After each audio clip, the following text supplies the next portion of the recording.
Nessa semana, o STF retoma o julgamento do marco temporal para a demarcação de terras indígenas. Setores ligados aos ruralistas pressionam para que o Supremo diga que os indígenas só podem ter direito sobre as terras que já estavam ocupadas antes da Constituição de 1988. O presidente Jair Bolsonaro e o governo, eles defendem a tese do marco temporal, que seria uma decisão contrária que pode inviabilizar o agronegócio e afetar a segurança alimentar, de acordo com eles.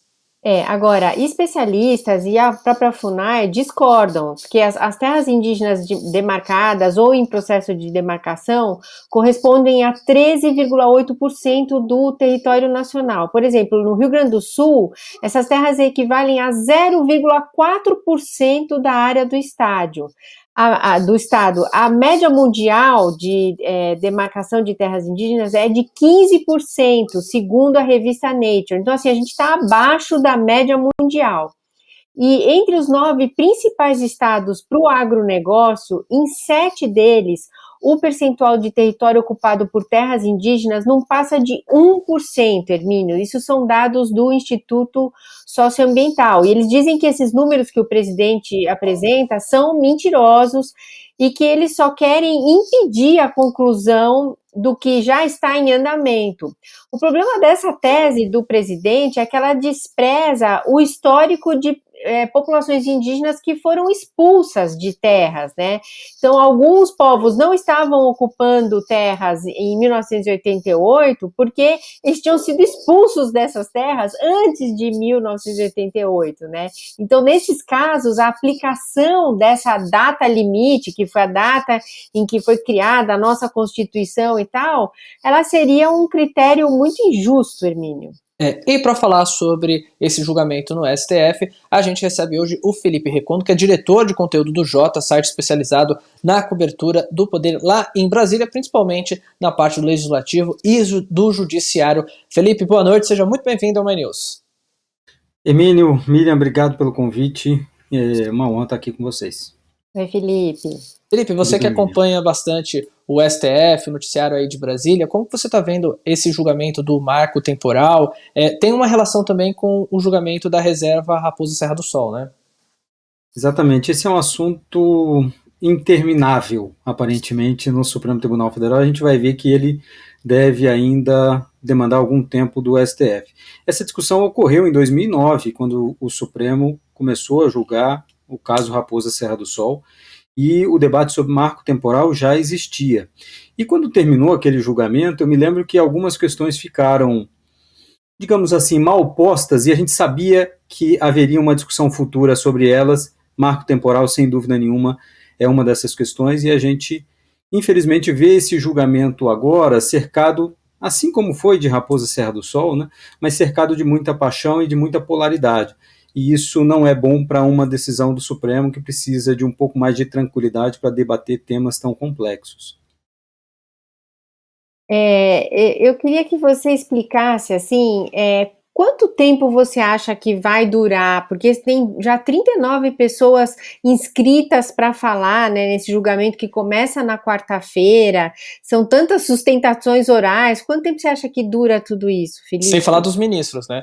Fora os ministros, Não, sem falar que o voto do ministro Fachin, o ministro Fachin já proferiu o voto dele no plenário virtual, e agora, como o julgamento foi para o plenário físico, ele vai repetir o voto. Ele pode até fazer uma síntese, mas o voto dele escrito tem aproximadamente, se eu não me engano, 107 ou 109 páginas.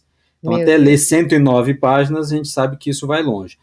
A expectativa no Supremo é de que, na quinta-feira, o ministro Fachin termine a leitura do seu voto, portanto, todos os advogados já teriam falado na quarta e parte da quinta-feira. O ministro Fachin leu o seu voto e, em seguida, viria um pedido de vista, possivelmente do ministro Nunes Marques, o que jogaria esse caso para um futuro incerto, muito provavelmente para daqui a meses, quem sabe para o ano que vem. E, de certo modo, olhando a agenda que nós temos aqui em Brasília, né, a manifestação de 7 de setembro, para ser mais preciso, esse julgamento poderia causar ainda mais problemas nessa agenda de 7 de setembro. Por quê? Esse é um assunto que chama os produtores rurais, e a gente viu o que aconteceu já quando, por exemplo, o cantor Sérgio Reis chamou produtores rurais para estarem em Brasília e nas capitais no dia 7 de setembro. Então, esse julgamento, no final das contas, gera uma adesão natural desses produtores a virem para Brasília, uma adesão natural também a essa crítica ao Supremo, e é uma percepção, eu diria não verdadeira, de que o Supremo é um inimigo do agronegócio, coisa do gênero.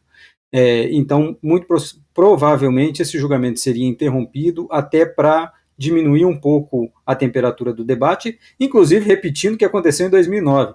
Depois que o ministro Aires Brito votou, no caso Raposa Serra do Sol, houve um pedido de vista do primeiro ministro, que votaria depois dele, o ministro Menezes de Direito na época.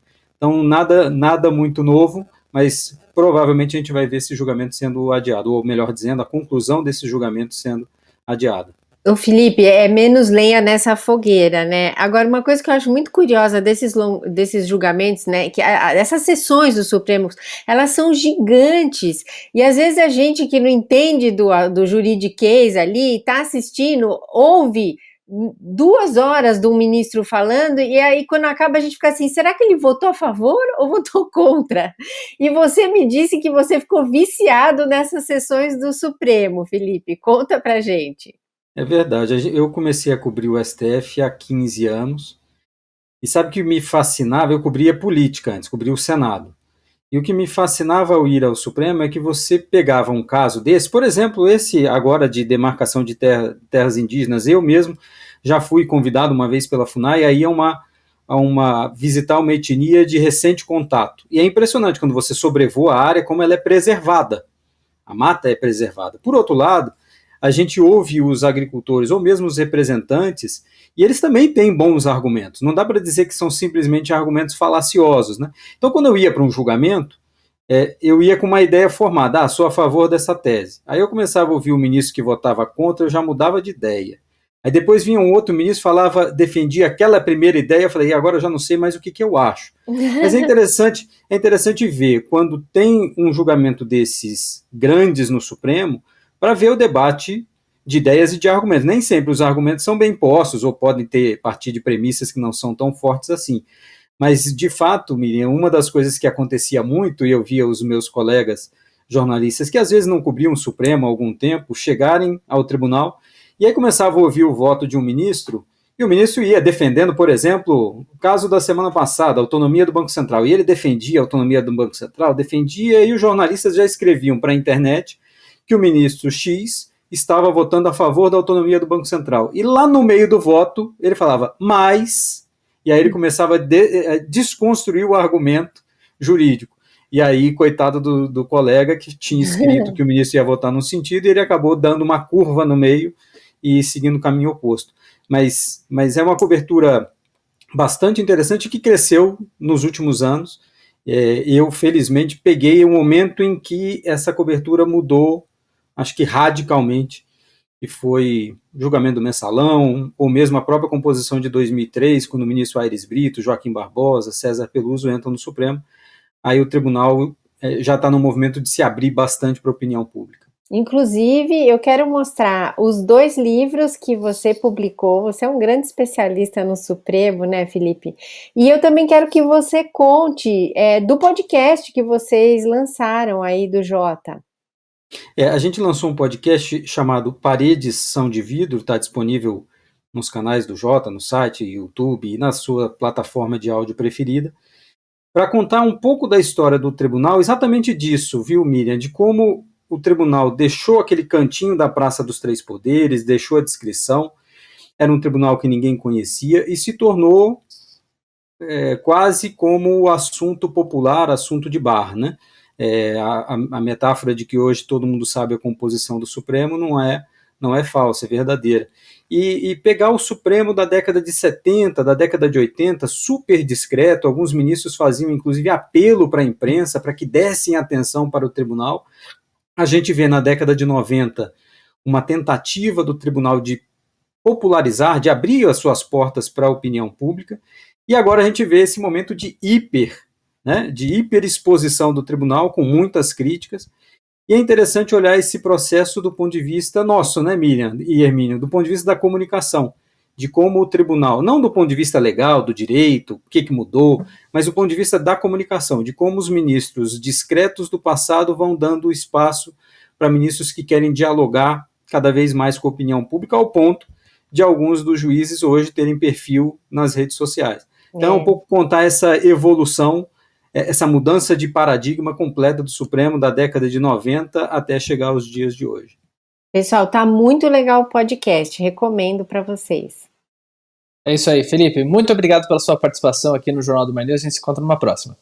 Obrigado, Hermínio. Obrigado, Miriam. Obrigado a todos e a todas. Obrigada, Felipe. Tchau, tchau. Agora, os membros parceiros têm encontro marcado com a diretoria do canal. Opinar, debater, sugerir e pensar o jornalismo plural. A cada 2 meses, um novo encontro. Vem ser membro, parceiro e participe!